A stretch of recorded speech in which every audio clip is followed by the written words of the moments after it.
Shivamogga ತೀರ್ಥಹಳ್ಳಿಯಲ್ಲಿ high tech ಗೋ ಕಳ್ಳತನ ಆಗಿದೆ.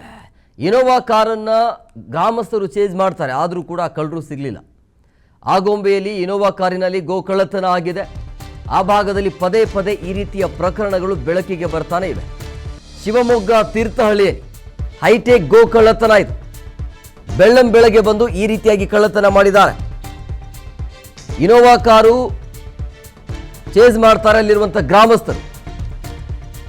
So ಆಗೊಂಬೆಯಲ್ಲಿ Innova ಕಾರಿನಲ್ಲಿ ಗೋ ಕಳ್ಳತನ ಆಗಿರುವಂತಹ ಹಿನ್ನೆಲೆಯಲ್ಲಿ ಗ್ರಾಮಸ್ಥರಿಗೆ ಗೊತ್ತಾಗತ್ತೆ. ಆದರೂ ಕೂಡ ಗ್ರಾಮಸ್ಥರ ಕಡೆಯಿಂದ ಆ ಕಾರನ್ನು ತಡೆಯುವಂಥ ಪ್ರಯತ್ನ ಆಗತ್ತೆ. ಬಟ್ ಆದರೂ ಕೂಡ ಅವರು ಎಸ್ಕೇಪ್ ಆದರು.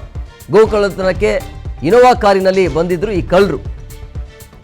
ವಾಹನದಲ್ಲಿ 4 ದನಗಳನ್ನು ತುಂಬಿಕೊಂಡು ಹೋಗಿ ಪರಾರಿಯಾಗಿದ್ದಾರೆ ಅನ್ನೋದು. ಆ ಇನೋವಾ ಕಾರಿನಲ್ಲಿ ಹಿಂಗೆ ತಗೊಂಡ್ಕೊಂಡು ಹೋದರು. ಜಾನುವಾರುಗಳನ್ನು ಪತ್ತೆ ಹಚ್ಚುವಂತೆ ಸ್ಥಳೀಯರು ಕೂಡ ಒತ್ತಾಯ ಮಾಡಿದ್ದಾರೆ. ಅದರ ಜೊತೆಗೆ ಆ ಕಾರು ಹೋಗ್ತಾ ಇರೋದನ್ನು ಕೂಡ ಅವರು ವಿಡಿಯೋ ಮಾಡಿಕೊಂಡಿದ್ದಾರೆ.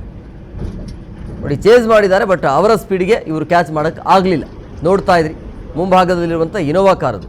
ಅದೇ ಕಾರಿನಲ್ಲಿ ಗೋವು ಇದ್ದಾವೆ ಅನ್ನೋದು. ಬೆಳಗಿನ ಜಾವ 3 ಗಂಟೆ ಸುಮಾರಿಗೆ ಆಗಿರುವಂಥ ಘಟನೆ ಇದು. ಆ ಗ್ರಾಮದಲ್ಲಿ ಪದೇ ಪದೇ ಈ ರೀತಿಯ ಘಟನೆಗಳು ಆಗಾಗ ನಡೀತಾನೆ ಇರುತ್ತೆ. ಸೊ ಅನುಮಾನ ಇತ್ತು ಗ್ರಾಮಸ್ಥರಲ್ಲಿ. ಸೊ ಹಂಗಾಗಿ 3 ಗಂಟೆ ಸುಮಾರಿಗೂ ಕೂಡ ಗ್ರಾಮಸ್ಥರು ಎದ್ದ ತಕ್ಷಣ ಆ ಇನೋವಾ ಕಾರನ್ನು ಚೇಂಜ್ ಮಾಡುವಂಥ ಪ್ರಯತ್ನ ಆಗತ್ತೆ. ಬಟ್ ಸಿಗಲಿಲ್ಲ ಅವರು. ಆ ಕಾರ್ ನಂಬರ್ ಸಿಕ್ಕಿದೆ, ಆ ಕಾರ್ ಯಾರು ಅನ್ನೋದ್ರ ಬಗ್ಗೆ ಈಗ ಪತ್ತೆ ಹಚ್ಚಬೇಕಾಗತ್ತೆ ಪೊಲೀಸರು.